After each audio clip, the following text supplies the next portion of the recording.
We have 4 witness cards that have been filled out to testify on the Lotto Commission. There are 4, so I'm going to call Manfred Sternberg. Manfred Sternberg, to my left, please, or to my right. Go ahead to the right. Don Nettles. Don Nettles, to the right, please. We have William Trey Smith. William Trey Smith, to the left, please. And Steve Brenson. Steve Brenson, to my left.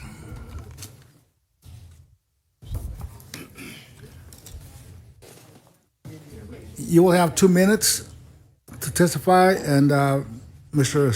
Sternberg, you're next. Thank you. Good to go. Thank you. Members of the committee, my name is Manfred Sternberg. I'm a practicing lawyer licensed in Texas. I'm here today as legal counsel to make the following statement on behalf of a client group victimized by a long-running criminal conspiracy between the Texas Lottery Commission, former lottery director Gary Grief, IGT, and the publicly traded NASDAQ company Lottery.com. On January 15th, 2025, my client sent a 22-page letter with 80 exhibits to Governor Abbott, A.G. Paxton, the comptroller, and a dozen senators and representatives. To date, there's been no response. My client believes that this criminal conspiracy started in 2017 when Gary Grief traveled to California to lobby the founders of Lottery.com to relocate their business to Austin. From that moment on, until Mr. Grief's sudden retirement in early 2024, the Lottery Commission and Lottery.com became a combined single criminal entity. My client believes the criminal entity opened bank accounts with the direct aid of Gary Grief and the Lottery Commission and engaged in lottery fraud that statistically appears to mean they hacked into the multi-state Powerball system. It appears Powerball numbers were entered into the Texas Lottery after the Powerball drawing had taken place, resulting in over $1 million of fraudulent tickets printed in December 2020 and January 21. My client believes this criminal activity went on to commit the felonious act of selling Texas lottery tickets out of state hundreds of thousands of times from 2019 to 2022. The state of Texas has not brought criminal charges for these crimes against Lottery.com or its founder, Ryan Dickinson, the person named as the Lottery.com executive who my client believes ran the illegal ticket printing scheme. My client believes Ryan Dickerson, the Lottery.com founder, ran an illegal ticket selling scheme, and his name appears. Just wrap up your statement, please. Just wrap it up. Okay. His name appears on the Texas Lottery winning redemption list 142 times in 3 years, including 2 back-to-back $50,000 Powerball wins. Thank you, sir. Senator Hall. Can you tell me, sir? Yes. We're specifically here today talking about a couple of other things. Do you have anything in there that you can talk about directly related to the concerns we have about going to the courier service or allowing minors to have access to it? If you go to yes, sir, I do. Okay. Yes, Senator. If you go to a 7-Eleven, even the biggest one you've ever seen, and you say, how many machines do you have? They'll tell you 1, maybe 2. Well, the lottery delivered over 12 to a little, Class B office building that had no retail to it. And they were just printing the tickets. And they printed $26 million worth between 4 entities. Those 4 entities were then afterwards talked about as the biggest ticket sellers. We've sold more tickets than we've ever sold. And they sold more by a long shot, but they couldn't have done it if the lottery hadn't helped them, and they couldn't have done it had IGT not helped them. Were these tickets sold? Did the state at least collect the price of the ticket for this, or were these just printed tickets? They were printing tickets. Not collecting money for them? Not collecting money, and in fact, they printed the winning ticket, and the lottery, they printed it on Saturday, and they won, and the lottery didn't get the money until next Tuesday. Over $5 million worth of tickets were printed. We have a letter where the lottery said, we'd like to get our $5 million now. Well, that's after they won. If they hadn't won, I don't know if they'd ever gotten their $5 So million. they won, they collected the money, and then they used the money they collected to pay for their tickets. Is that what you're saying? They used, the Lottery Commission got the money 3 days after the winning draw. They never let me do that when I buy a lottery ticket. Okay. Okay. Thank you very much. You obviously have. Do you have any other information in addition to that? Well, they printed over 99% of the Right. potential numbers. The winners of the low-tier tickets collected their prizes anonymously in violation of Texas law. And they awarded this group $57.7 million cash. And the name of the company was Rook, Texas. I couldn't make it up. That's what it is. Okay. And that money's gone from Texas and the players. Okay. Thank you very much for being here. Senator West. Let me get this straight. This occurred when?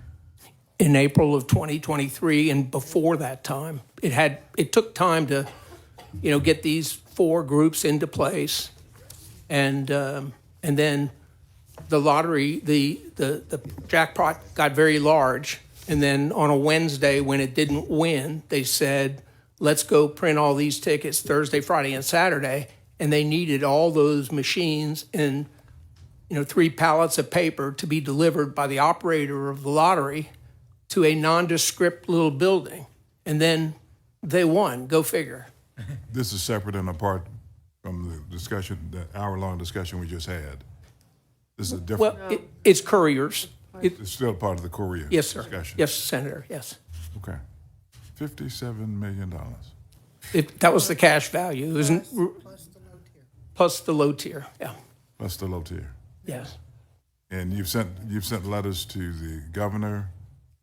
Yes, my client has sent letters to the governor, the attorney general, senators, and representatives, and retained me to come here to tell y'all what's going on. I do have a 3-page. Have you received a response from anyone? No one. Okay. No one. Did you also send something to the lottery? Yes, but we've gotten no response. I've got 40 copies of 3 pages. Hold on for 1 second. Who did Yes. you send it to at the lottery? I believe we sent it to Ryan Mandel. Mr. Chairman, ask Ryan to come back up. Brian here? Ryan? They left? Here. Right, there's Ryan right there. I can't. Ryan, did you receive the letter? Yes, Senator. What did you do? Did you act on it? We are reviewing the material of the letter. We've referred it to the legal subcommittee, and we're continuing our review at that point. When did you receive the letter? Probably would have been the day he sent it. It would have been about 6 weeks ago. It's been about 6 weeks? How long is it going to take the committee to act on it? I'm not clear. It's a very dense complaint. I'm sorry? There's a lot of factual material in there, and so it's hard to tell at this point. Let me ask you this question then. Do you think it should receive priority? Yes, sir. And so if it receives priority, don't you think that you would devote the resources necessary to make certain that you get to the bottom of it as quickly as possible? Yes, sir. And is that what you plan on doing? Yes, sir. So if you get to it as soon as possible, how long do you think that might take? And within weeks, less than 2 to 3 weeks. Is the chairman of the lottery here? Yes, sir. Mr. Chairman, could you come up, please?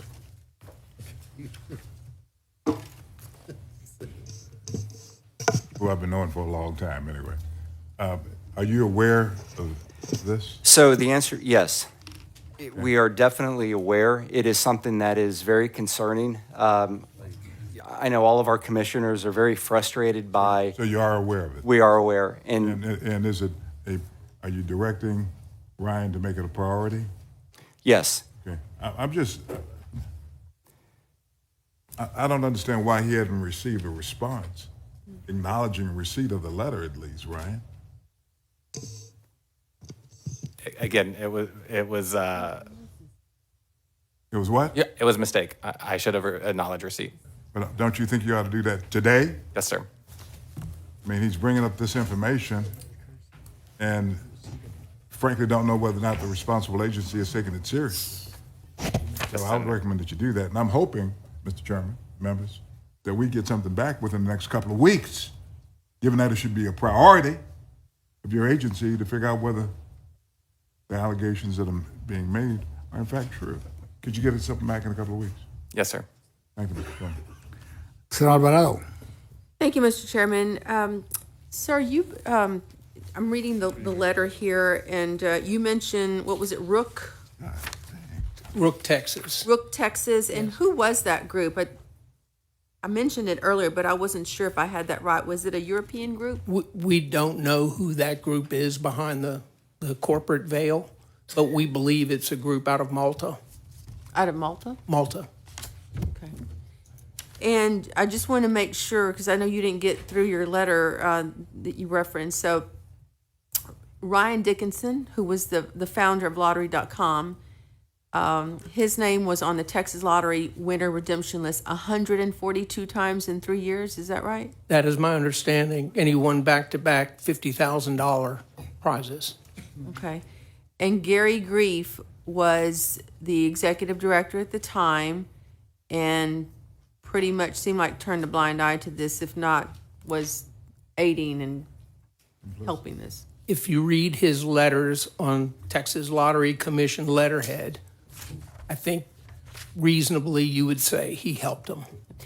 And I said this earlier, Mr. Chairman, but I don't know why you've got this Gary Grief guy out there who has enabled or has helped to promote and have this money laundering going on.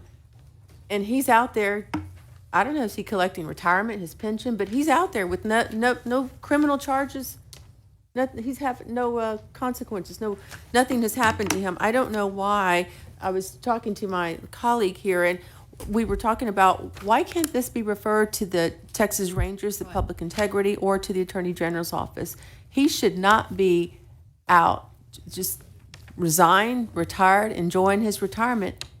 And we've got an agency that's in disarray that has broken the public's trust.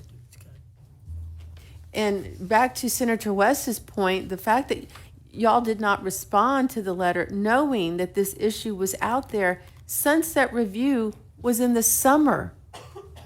This whole exercise like this grilling of the Lottery Commission took place in the summer. Is that right, Senator Hall?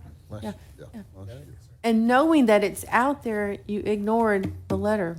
So I want to just reemphasize what Senator West said. You need to respond. Thank you, Mr. Chairman. Senator Kokros. Yeah, just to echo, I've been passively listening, which is very rare for me, but very rare. We just need to call in the Texas Rangers immediately. There's an ability to have them come in and take over this investigation, and I think that it is wide and deep enough that it needs to rise to that level. Thank you. Senator Hall. Just Last question. would you call the director back up? It's to him. Call the director. What do you want to do? The director back up. Okay. Is this the only letter? I want to make sure you understand. I'm asking, don't try to figure out if it was 1 page or 4 pages so it wasn't a similar letter.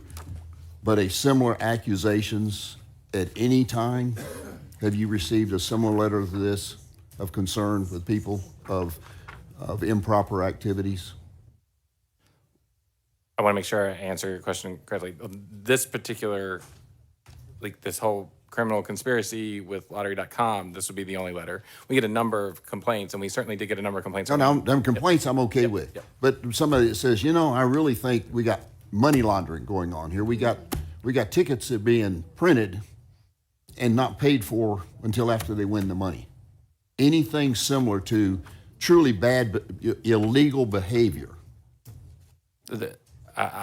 No. Okay, this is the only letter. On the Lottery.com and the criminal. Not on Lottery.com. Just any money laundering. On not that I'm. that would infer criminal activity. Not that I'm aware right now, but let me review my files and I'll have an answer to you by end of That's day. fine. That's fair enough. If you will review that and get back with an answer on it. Thank you very much. There are no more questions, Mr. Stromberg. Thank you for your testimony. Thank you.